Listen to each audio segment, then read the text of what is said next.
論評分，嘉應高升已經刷新數據，獲封公認嘅世界第一短途馬。論統治力，佢喺沙田短途賽程中表現嘅絕對優勢，亦都令到其他嘅對手連車尾燈都見唔到。但係如果你問一個睇咗賽馬幾十年嘅香港老馬迷，嘉應高升會唔會係香港近代最強嘅馬王？喺10個馬迷之中，恐怕有9位都會話勁，係好勁。但係佢哋心目中嘅近代第一馬王依然只係有浪漫勇士。呢個究竟係數據有所偏差，定係馬迷過於懷舊？評分已經登頂嘅嘉應高升，究竟同浪漫勇士比，仲爭咗啲乜嘢？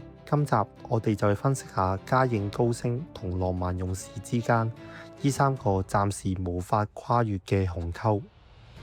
喺開始討論之前，我必須要俾翻嘉應高升極高嘅尊重。佢絕對係香港賽馬史上難得一見嘅短途強者，極速快、步幅大、加速力驚人。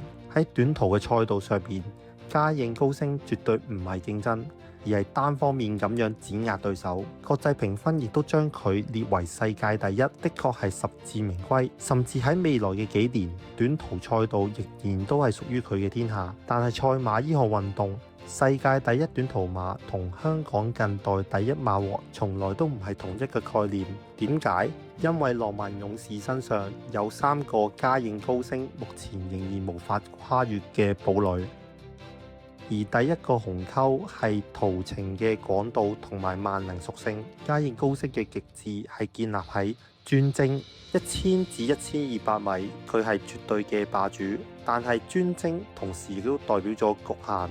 反觀浪漫勇士，佢嘅傳奇性係在於無死角。從1600米嘅安田紀念賽冠軍、2000米嘅香港杯4連霸，甚至到2400米嘅長途戰場上，都可以表現出頂級嘅抗壓能力。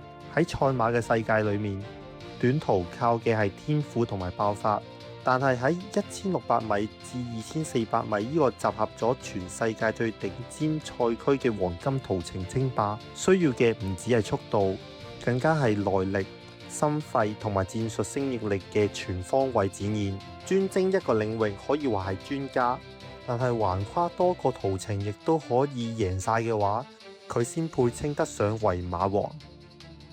第二個鴻溝亦都係最重要嘅一條，遠征客場嘅屠神硬實力。嘉應高升目前嘅輝煌90%以上，亦都係建立喺沙田馬場呢個主場防線。主場有熟悉嘅賽道、熟悉嘅氣候，完全唔需要適應水土。但係浪漫勇士係點樣封神呢？佢遠征澳洲，喺滿場主場嘅歡呼聲中，可以喺客場攞到澳洲最高榮譽之一嘅葛士頓。佢遠征日本，喺東京競馬場嘅直路加速衝刺，並且勇奪安田嘅紀念賽。喺氣候不適、水土不服、左轉跑道同埋嚴苛嘅地勢，集合咗所有不利嘅條件堆滿嘅情況之下，依然可以遠赴重洋，將對手嘅 G1 獎杯帶返香港。喺主場無敵，最多可以稱得為主場龍。敢於遠征並且征服世界，先係名副其實嘅世界級傳奇。第3個鴻溝係頂級血戰嘅含金量同埋呢份嘅香港精神。評分係專家俾嘅數字，但係馬王嘅地位係用一場場嘅硬仗打返嚟。浪漫勇士獲得嘅1級賽獎杯數量同埋對手嘅質量，面對嘅係日本、澳洲、杜拜等等無數頂級國際1級賽嘅得主。更加重要嘅係，浪漫勇士嘅比賽每一場都係睇到令人哋血脈噴張。佢並非每次都可以大勝3個馬位，好多時候都係喺最後嘅100米被包抄，被逼入絕境，然後憑住一股永不服輸嘅韌性，喺最後一步將頭伸返出去而險勝。呢種明知艱難但係拼死都要贏嘅骨氣，正正就係香港呢個城市最核心嘅精神象徵。馬迷喺浪漫勇士身上睇到嘅唔只係一隻跑得快嘅馬，而係一種精神嘅寄託。嘉應高升仲係好後生，未來完全佢係有機會前去遠征、跨途程咁樣挑戰，甚至寫下屬於佢嘅傳奇時代。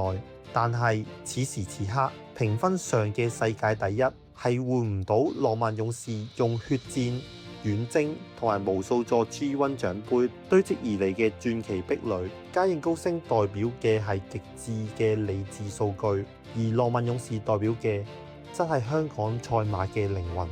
睇到呢度，你心目中嘅香港近代第一馬王係邊個呢？你覺得嘉應高升未來會唔會超越到浪漫勇士？定係你認為浪漫勇士嘅地位係不可撼動呢？歡迎將你嘅答案寫喺留言區，以及唔好忘記點讚同埋訂閱。我哋下集再見。